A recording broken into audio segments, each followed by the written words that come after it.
Bueno, quizá lo que estamos viendo es el primer indicador de ese pacto que él nos anunció que iba a llevar a cabo con los capos del narcotráfico para lograr seguridad en el municipio. Con los Beltrán Leiva en específico, y que los Beltrán Leiva acabaron asesinando a partes del grupo que ya no era posible controlar, que estaban secuestrando por su propia cuenta.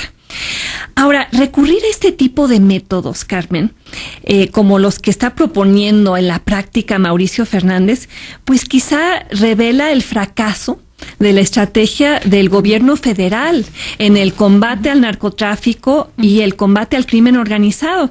Una de las cosas más interesantes y provocadoras que he leído recientemente es el libro de Jorge Castañeda y Rubén Aguilar, que se llama Narco, la guerra fallida. Creo que tú los has entrevistado. ¿Por quién debieron decir? Sí, donde sugieren que esta es una guerra llevada a cabo por las razones equivocadas, con los métodos equivocados, que las cifras de la violencia que se usaron para justificar la guerra, pues son cifras tramposas, porque en realidad la violencia en México, los asesinatos han ido disminuyendo en años recientes. Lo que pasa es que se trasladaron del ámbito rural al ámbito urbano.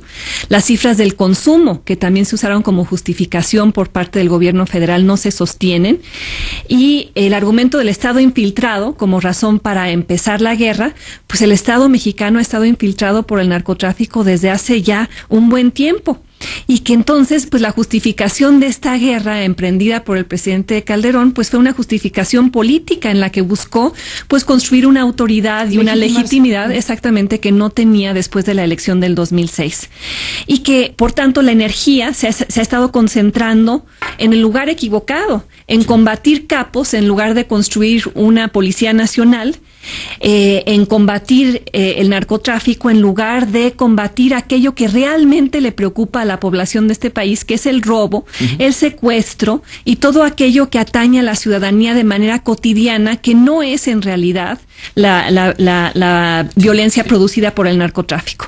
Entonces, al hacer el llamado a hacerse güeyes, pues Mauricio Fernández de alguna manera... A no hacerse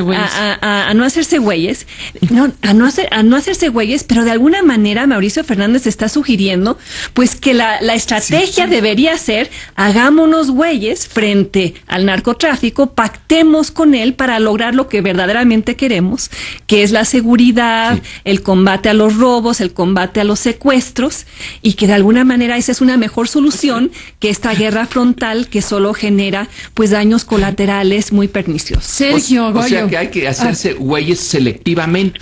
Eso es. Exactamente. Ese es el problema. Pues parece que es el deporte nacional, ¿no? Sergio, ¿qué dices? Mira, tres comentarios adicionales, porque creo que estamos haciendo una buena revisión del asunto. Primero, en algún momento tú planteabas, Carmen, como posibilidad la necesidad de considerar la existencia de escuadrones de la muerte. Ya existen. Creo que hay suficientes indicios para poder asegurar que existen y que simplemente no los tenemos registrados con la claridad con que deberíamos. Pero me parece que la información ahí está dispersa, eso sí, en los estados.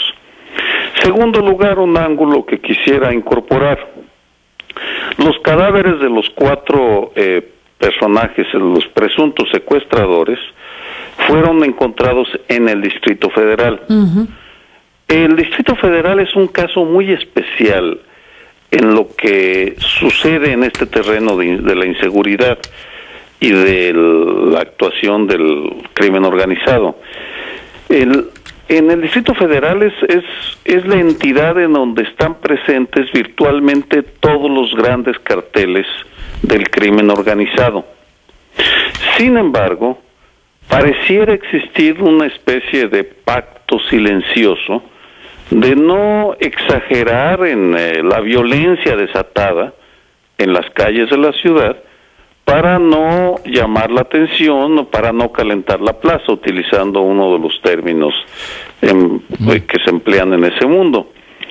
El hecho de que creo que habría que revisar, no tengo en este momento las cifras a la mano, pero tengo la impresión de que ha empezado a incrementarse en los actos de violencia entre carteles de la droga en la zona conurbada de la Ciudad de México.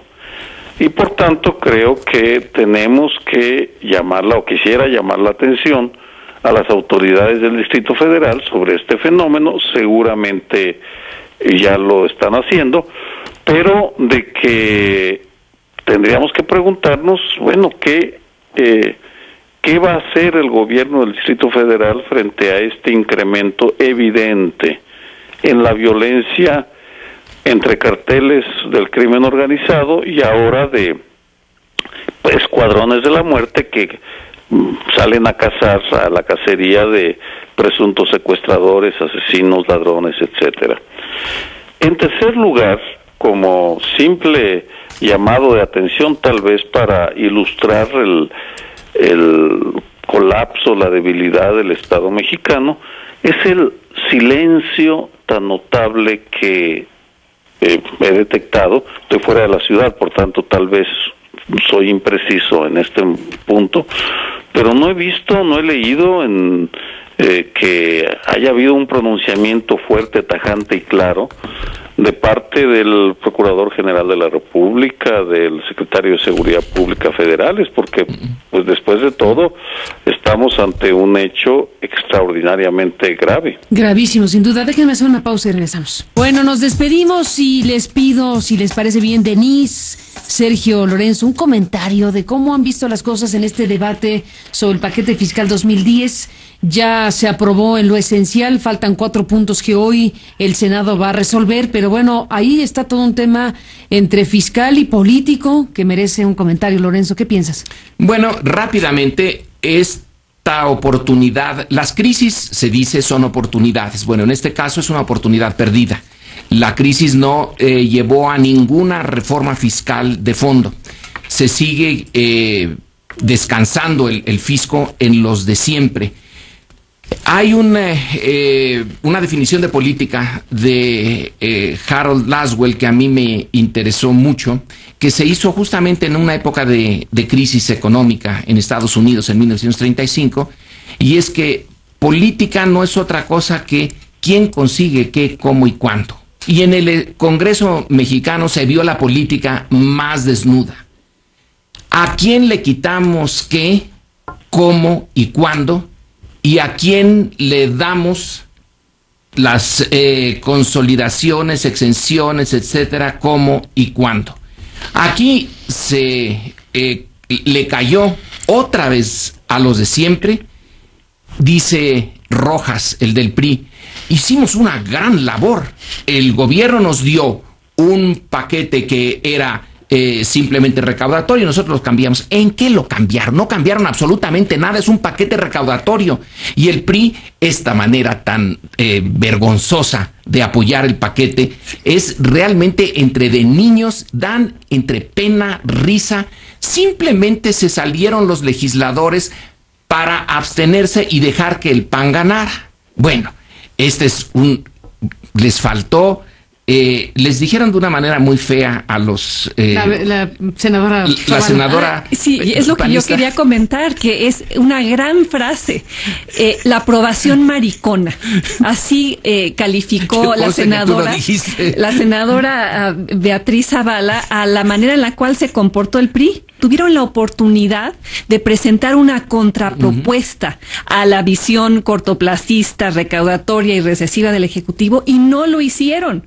Entonces son cómplices de aquello que dicen criticar y contribuyeron al mantenimiento de privilegios, de exenciones y de todo aquello que hace que el sistema fiscal hoy sea un parche que beneficia a los grandes intereses y acaba exprimiendo al contribuyente común y corriente. Nos vamos, Sergio, ¿qué piensas? Muy breve, Carmen. Bueno, que se profundiza o se aclara todavía más que la ciudadanía no tiene quien la represente, y en este panorama vale la pena subrayar y realzar el pequeñísimo logro, pero logro al fin y al cabo, que lograron los jóvenes tuiteros al movilizarse y lograr que le quitaran el 3% al impuesto al Internet que iban a hacer. Es muy poco, lo acepto en términos económicos, pero es un mensaje claro de que si queremos que ser escuchado, tenemos que movilizarnos. Pues Sergio, gracias como siempre. Lorenzo, gracias. Denise, gracias a los tres. Vamos a una pausa, regresamos para despedir. Usted escucha